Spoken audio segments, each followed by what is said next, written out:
அலைக்கும் வரஹ்மத்துல்லாஹி வபரகாத்துஹு. சையதுனா ஜரீர் பின் அப்துல்லா ரதியல்லாஹு அன்ஹு,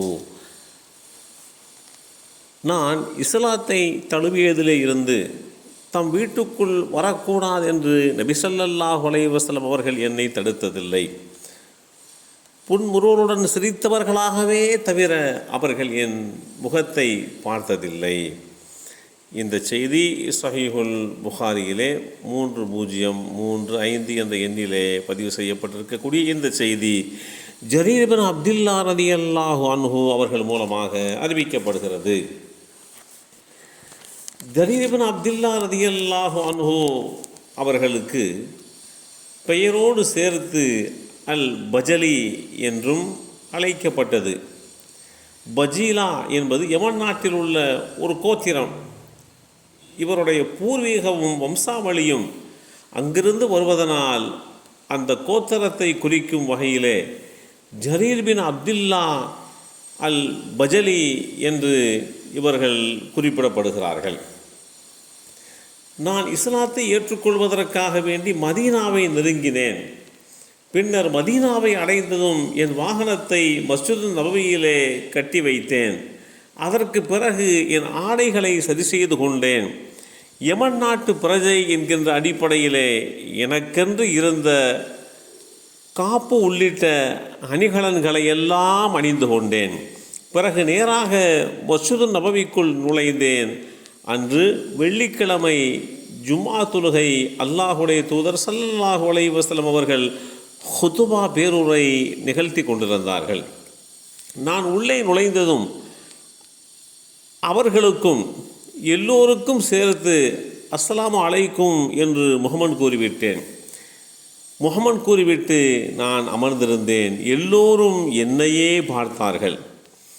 ஏன் எல்லோரும் என்னையே பார்க்கிறார்கள் என்று மனதுக்குள்ளே எண்ணிக்கொண்டு அருகாமையிலே இருந்தவரிடத்திலே ஏன் எல்லோரும் என்னை திரும்பி பார்க்கிறார்கள் என்று கேட்டபோது அதற்கு என் அருகாமையிலே இருந்தவர், ஆம், யமன் நாட்டின் மிகச்சிறந்த மனிதர் இப்போது உங்கள் மத்தியிலே முஹம்மது கூறியவாறு இந்த வாசல் வழியாக உள்ளே நுழைவார் என்று அல்லாஹுடைய தூதர் ஸல்லல்லாஹு அலைஹி வஸல்லம் அவர்கள் நீங்கள் நுழைந்த வாசலை சுற்றி காட்டினார்கள். அவருடைய முகத்தில் ஒரு விதமான ஒளி தோற்றம் அல்லது அரச தோற்றம் தென்படும் என்றும் அல்லாஹுடைய தூதர் ஸல்லல்லாஹு அலைஹி வஸல்லம் அவர்கள் விவரித்து கூறினார்கள். அதனால்தான் எல்லோரும் நீங்கள் வந்ததற்கு பின்பாக உங்களையே பார்க்கிறார்கள் என்று தெளிவுபடுத்தப்பட்டது. ஹிஜ்ரி 10ஆம் ஆண்டு அல்லாஹுடைய தூதர் ஸல்லல்லாஹு அலைஹி வஸல்லம் அவர்கள் இறுதி நாட்களில் இஸ்லாமிய மார்க்கத்திற்குள்ளே நுழைந்தவர்கள். இந்த நிலையில்தான் இவர்கள் இஸ்லாமிய மார்க்கத்திலே இணைந்தார்கள். ஜரீர் பின் அப்துல்லாவோடு சேர்ந்து சுமார் அவருடைய கோத்திரத்தை சேர்ந்த 150 நபர்கள் வந்தார்கள்.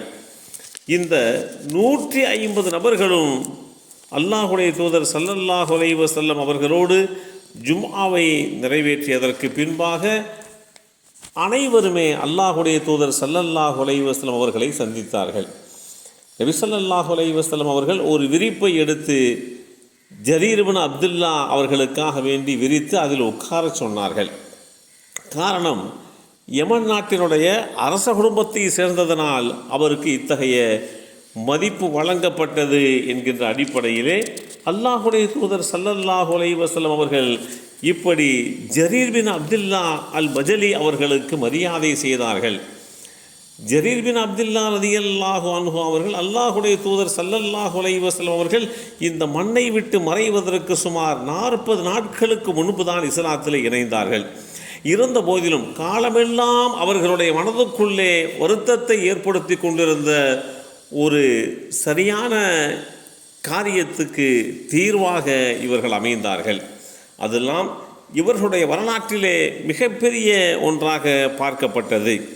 ஹஜ்ஜத்துல் வதாவின் போது அல்லாஹுடைய தூதர் ஸல்லல்லாஹு அலைஹி வஸல்லம் அவர்கள் மக்கள் முன்னிலையிலே பேச முற்பட்ட போது மக்களெல்லாம் ஒருவருக்கொருவர் பேசி கொண்டிருந்தனர்.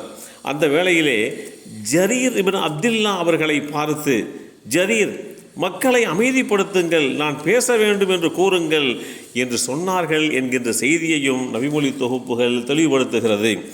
எத்தனையோ பெயர் பெற்ற புகழ்பெற்ற நபித்தோழர்கள் இருந்தும் அத்தகைய வாய்ப்பை ஜரீர் இப்னு அப்துல்லா அவர்களுக்கு அல்லாஹுடைய தூதர் ஸல்லல்லாஹு அலைஹி வஸல்லம் அவர்கள் வழங்கினார்கள்.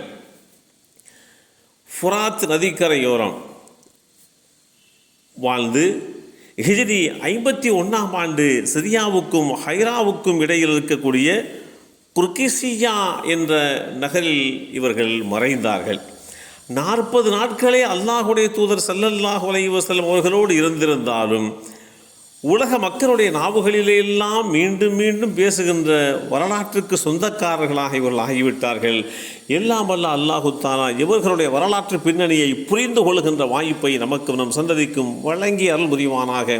அஸ்ஸலாமு அலைக்கும் வரஹ்மத்துல்லாஹி வபரகாத்துஹு.